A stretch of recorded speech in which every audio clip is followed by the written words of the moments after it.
Ian, the Eagles are getting Michael Bennett from the Seahawks. They are, and this is a deal that really has been in the works for the last 2 or 3 days. It was a done deal yesterday. It was basically Michael Bennett and a 7th-round pick in exchange for a 5th-round pick and a player for the Philadelphia Eagles. And then one mystery team stepped in. They had to stop the deal and try to figure out where this was going and what was actually happening. And in the end, today it became clear that a deal was getting done, and now it is going to be Michael Bennett to the Super Bowl champions to go alongside Fletcher Cox and Derek Barnett in a pretty nasty defensive line. Certainly there were questions here. The Seahawks spent a lot of time researching and trying to figure out what made Michael Bennett tick, what was he like, and what kind of player were they actually getting. Certainly this was something that was discussed very heavily inside their organization. But in the end, they decided to do the deal. They offered much more than the Atlanta Falcons, who I believe just offered a 6th-round pick for Michael Bennett.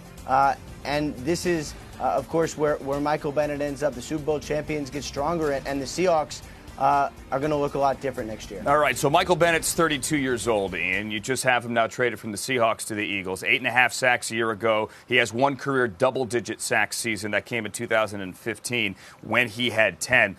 Let's look at it from the Eagles' perspective here. Vinny Curry, does that mean he's done, we think? He's out? Well, yeah, that has been the expectation for some time. Not going to take the pay cut they offered in Philadelphia. And they're going to try to trade him. They've been trying to trade him. $9 million against the cap, and a player who certainly is not one of their standouts on the defensive line. So, yeah, they're going to try. I've talked to several general managers who don't think they'll be able to do it. But, yeah, he is not going to be a member of the Philadelphia Eagles in 2018. This was always a plan. It's just a matter of whether or not they can trade him. A lot of big salaries on this D-line now. I'm asking you to speculate, Ian Rapoport, and we're always told don't speculate, but you think this affects Chris Long? I'm not sure Chris Long's salary is really the issue here.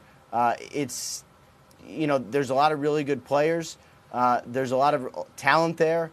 He is up in his 30s and has talked about potentially retiring at different times. We'll see where this goes, but obviously he's not a starter, hasn't really been a starter, and we'll see what happens. All right, Ian Rapoport has the details here. It is a trade with Michael Bennett going from Seattle to the world champions, the Eagles, and Richard Sherman possibly moving on from the Seahawks by the end of the day as well. Ian, back to the phones. Thank you. I'll go back to the phones as well and welcome in our Steve White, who joins us live here on NFL Network.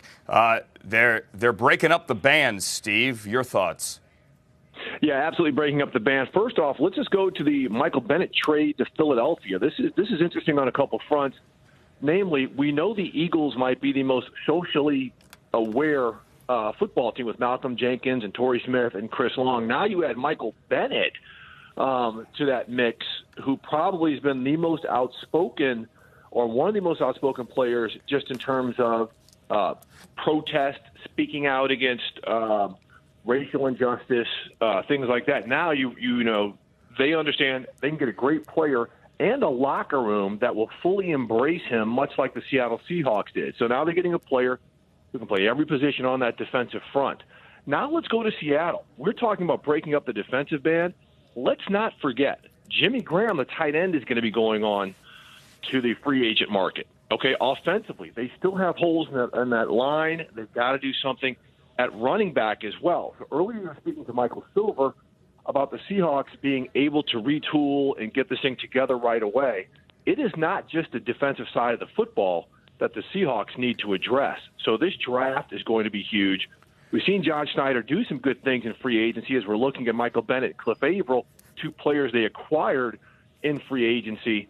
So if they're going to be competitive right away, they're going to have to hit on free agent talent and hit on the draft. That's going to be tough in a division that's getting stronger by the moment, especially when you're looking at the 49ers and the Los Angeles Rams. So very interesting developments.